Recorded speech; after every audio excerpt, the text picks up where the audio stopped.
Hi, this is Melissa Kelly from Go Bloom Creative, and I am here with my pal Nikki Rubin. Nikki and I have a lot of fun together, so let's just record the chat and, we'll share it with, our audiences and just have a good time. So, Nikki, why don't you introduce yourself to folks? Okay, cool. Well, thank you, Melissa. Yes, we do have a good time chatting. Yeah. I'm glad we're doing this today. So I am a clinical psychologist out in LA. So we're coast to coast here. Yep. I'm East Coast Yeah. representing over here. So I have a private practice out in LA. I'm also licensed in New York, so I provide some telehealth for folks out there. And then I also have an online course called the Complete Private Practice Toolkit for clinicians that are looking to start or improve their private practice. So yeah, and I can attest it is totally awesome. And yeah, so I am really happy to have Nikki here chatting today. And yeah, we'll jump right in and start talking about our juicy topic. So we wanted to talk about whether therapists need to be on social media. We thought we would start with talking about reasons why therapists might be on social media.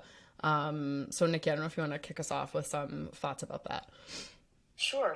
I would say it's like a very standard story that if you're going to be starting a private practice, that you, I'm putting quotes, should be on social media. And in my experience, a lot of my colleagues that are therapists, I would say feel kind of some anxiety around this. Is this what I have to do? Should I do it? And, Melissa and I are on the same page about this. We both agree, the answer actually is no. You don't have to be on social media. And I guess maybe I'll start by saying there are therapists that will need to be on social media for certain businesses. So if you're out there and you're building a therapist influencing part of your business, obviously you're going to have to be on it, right? You're putting out information about different aspects of mental health. That's going to be super necessary and important. Right. It can be a place where people are looking for information about mental health for sure. And that's where the influencer space can come in and can be important and, all that. But at the same time, it's not really where people are going to look for an actual therapist in their area that they're going to book and see. So yeah, and there are, I guess, some cases, you and I were talking about this where it would make sense. So for example, if you're a therapist who also wants to market a book or market a course, that would be a potentially good use of your time. A big group practice we were talking about, that has multiple locations, things like that wants to establish this kind of big brand presence. Maybe it would make sense there. So there are areas or times when it would be called for or a good use of your time. Yeah, absolutely. And I think maybe what you and I really hope, clinicians watching this will take from what we're saying is it's counter to what the narrative is, right? It's not the standard. It's not a you should. It's if you have these very specific aims in mind and the dominant one being a part of your business is influencing, then yes, social media is going to need to be a part of your marketing strategy. But otherwise, we were saying, it's very time consuming. When you're running a practice, hopefully most of the time you're wanting to spend is with your patients or, consulting with colleagues. You don't want to be doing so much output. And I think another thing to keep in mind with that is you're not getting paid for that time. Yeah.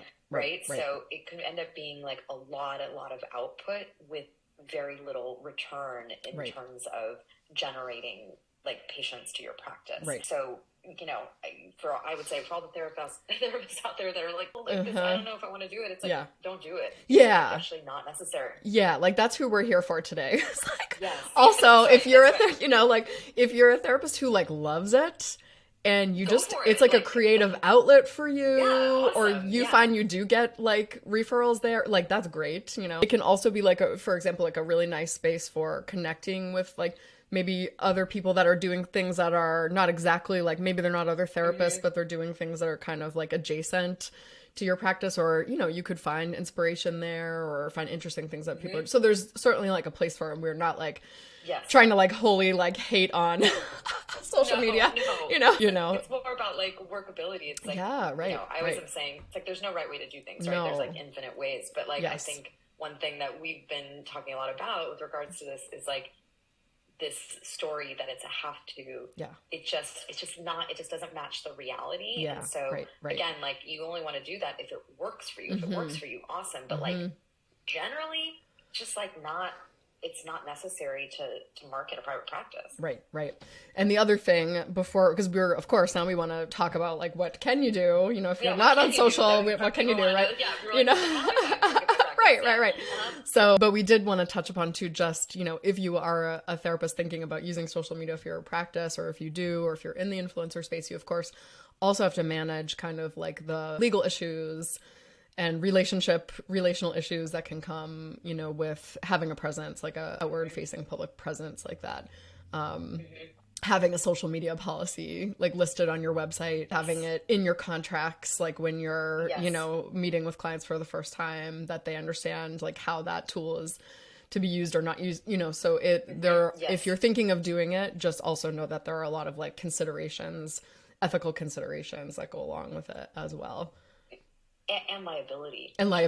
Correct. Liability. And I think, and actually, if we talk specifically about therapists that are considering using social media for their private practice, one thing, you know, I would want folks to keep in mind is that, well, that would mean that you are likely going to get like requests through social media, just like when somebody calls your, you know, your phone number and is asking to do a phone consult. You know, like that would mean people can DM you. They might post things like these are, you know, obviously you could turn comments off, all that kind of thing. But these are all components that you would want to consider. Right. And I would say, again, these are reasons why for the average private practice clinician, it just doesn't make sense. Like it's then you're spending more time trying to manage like ways to appropriately interact with the general public over social media when, you know, bringing people to your practice, you know, and Melissa and I are going to talk about this. There's other ways to do that tend to be more effective for just the average solo practitioner. Right. Exactly. Yes. And we hope that, you know, we'll get you very jazzed about other ways that you feel like you don't feel like, oh my gosh. Right. What am I going to do? Social media. What am I going to do? Right. Yes. Okay. So let's get into that now. So what are the things that we do instead to market a private practice, or in addition to, again, like not hating on social media? But so I will go first with if you are on this website and you're seeing like my content, you may know that I'm a web designer. And so I, of course, will put sort of a plug out first for having a website. So all of the strategies that we're going to talk about, like they sort of also, you know, hinge upon having a good website that people can come and check out.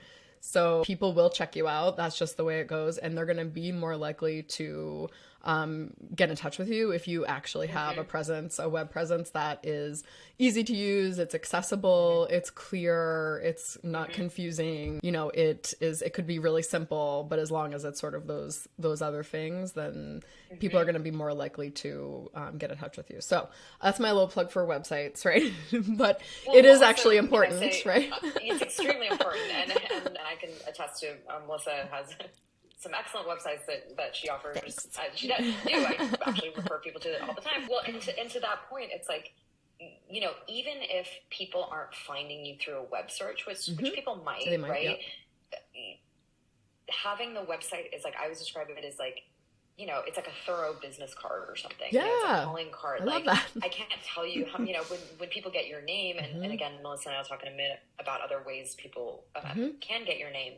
They do check you out, and people they'll say your website really resonated with me. I really liked what you had to say in X part or whatever. So we, you know, the internet's not going anywhere. Sure. It's being alive now. So it's like and I think having the website too that reflects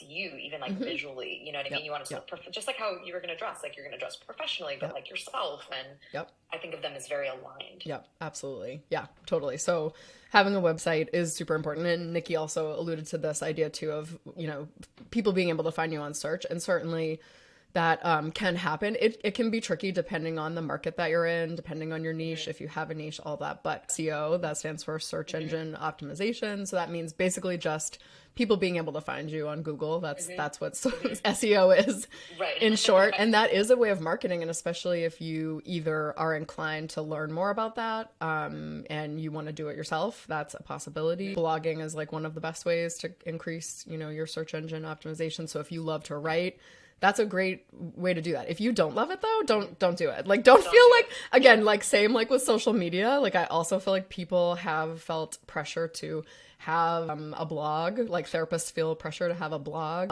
or like a podcast now as well. Right. You know, like that people feel like they have to engage or be on video, create video content and if none of these things are comfortable to you and you don't enjoy it and you don't feel good about it, like none of these things are have to's, right? So but yeah, so back to SEO, that is one strategy for being found. And that's also something that you can hire out. If you're in the place where you have means, I can list some places in the notes below about like where you can find actually agencies that work directly with therapists to help with SEO.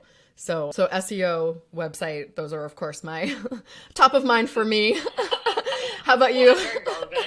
Yes, Very relevant. yes. I think maybe a nice segue to that, like where are people going to find you? Yeah. We were talking about this before, is that major places through listservs and therapist directories. So actually, I'll start with the second one. So the therapist directories, these are ones that patients looking for therapists will go to, and the reason this is tied to listservs is that almost all professional organizations usually have some kind of therapist directory as a part of them. So, for example, like the American Psychological Association, like I'm a member of the APA, they have a therapist directory.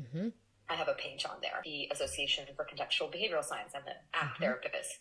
They have like an international one. I'm listed on there for Los Angeles. So those do help, and especially if you like have a specific specialization or niche, like people like example for ACT, like some people are looking for ACT therapists, so they go to the Find a Therapist page on the ACBS website. So I think that's like a really big one. And I will say, obviously the one everybody knows is Psychology Today. Like most people, I would say, have a Psychology Today. I think that can be helpful. It's sort of a commonly known one, but I really encourage therapists get a page in a directory in whatever organization you're a member of, and most people are members of professional organizations. They're just not always aware that that's a feature. So that's one thing I would say. And then the second, going back to the listservs, is that professional organizations also usually have listservs where it's just connecting you with other clinicians. And this kind of will start to segue, I think, into something Melissa and I are really passionate about in terms of making connections with other professionals. But look, first and foremost, people post looking for referrals. Like, I need a referral for somebody who treats OCD in the San Francisco area. I'm looking for somebody who, knows of an EFT therapist, whatever.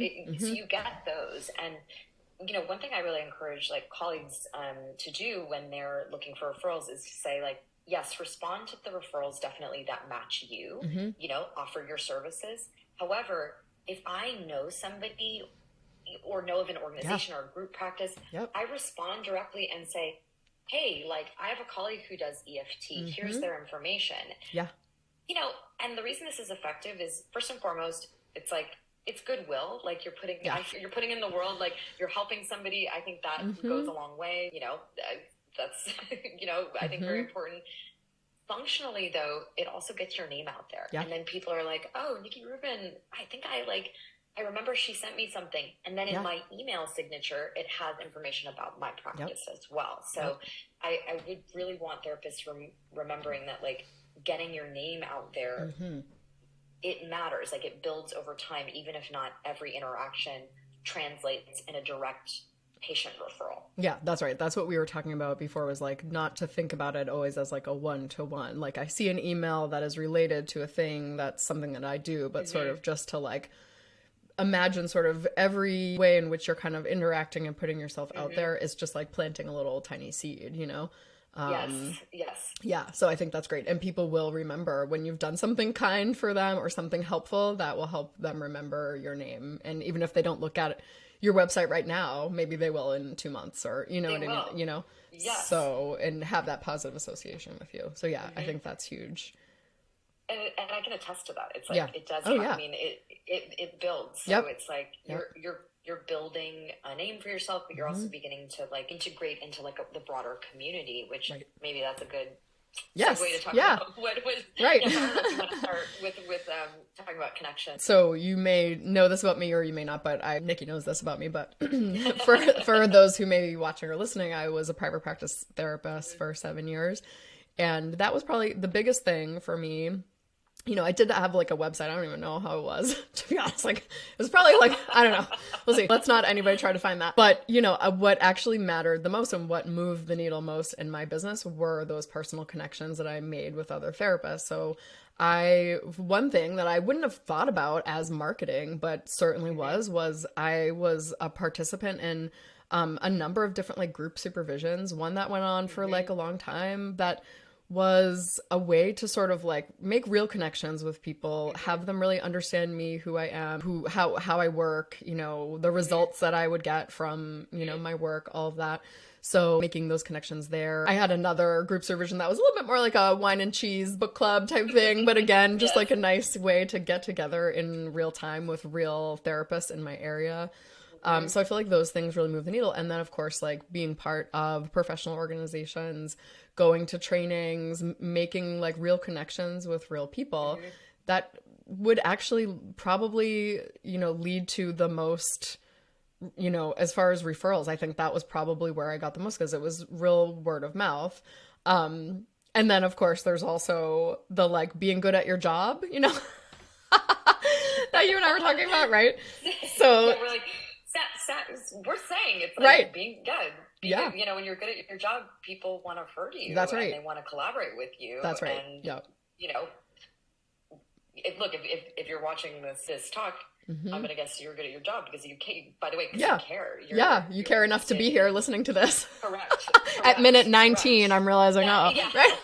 Oh, yeah. Yes. So, you want to hear what we have to say because you're like, I care about my business and I care about my practice. Right. Yeah. Yeah. And I mean, I think, you know, I would add is that, you know, look, also, if you're watching this, like you're a therapist, you're already good at connecting. Yeah. Right. Like, exactly. That's what we do. Totally. Like, yeah, like you're good at connecting. So I think one thing, and, you know, we didn't say this before, but like, marketing a practice, yes, it is a business. You are a business owner, and that's important to have that lens. But we're not like selling a product. Yeah, right. You know, so like the common sort of like social media or whatever, some of the common things that other like products are going to utilize in selling, they just don't map on that well for our businesses. Right. Yep. And so connection is what we do. Like that is what we're doing clinically. And so use that with colleagues. And I got to tell you too, it's like, not only does that build referrals, but this is some of my closest friends I have met through professional means. Like I've met through patients that I shared with people, like a psychiatrist that we then became really close. Like, you know, it's just, you know, at events, like different jobs that I've worked in. And so it's really important in private practice because like you're by yourself, you need a broad community. So it's not just about marketing your practice. Right. That is definitely a huge component of it. Yeah. It's also about like having the support. Yeah, right, exactly. Which then makes you better at your job. And then, exactly, right. Yes, it all kind of comes together. Yes. Right. Yes. So, and I think that, well, there was a few other, let's do like a lightning round too, because I wanted to come back to our last point about like how long does this all take, right? We'll come back to that, but we had a few other ideas, so I'm looking down because I have a notebook here. Lightning round of things that we didn't touch upon are an email announcement. So that was a thing that Nikki mentioned that I thought was really cool. I don't know if you want to speak to that like in a nutshell. So, you know, and actually I'll say like in the Complete Private Practice Toolkit, I have a template for this because this is actually a really, really excellent way to not only introduce a new practice, but like let's say you feel like referrals are dwindling, you can reintroduce yourself. Literally sending out an email about your practice. I love that. Blind copy everybody. I always say don't forget to blind copy. Oh man, yes. To get an email with like 20,000 names on here. Oh god, no. But yeah, so send it to like anybody in your professional network, but also your personal network. That's a big one. Like let people know like you're in business. I gotta tell you, that is a great way that people are like, oh yeah, like Nikki's in practice. Nikki does, you know, she treats X, Y, and Z presenting problem. So that's a really, really big one that honestly, it's funny. Like, I don't know a lot of people that do that. But when I'm mentoring people around private practice building, like I always tell them to do this and I've gotten really good feedback about it being very effective. Absolutely. I love it when I get, you know, I have some clients or former colleagues or things like that, that they'll just send something out maybe once a year or 2 times a year. with like here's what I've been up to.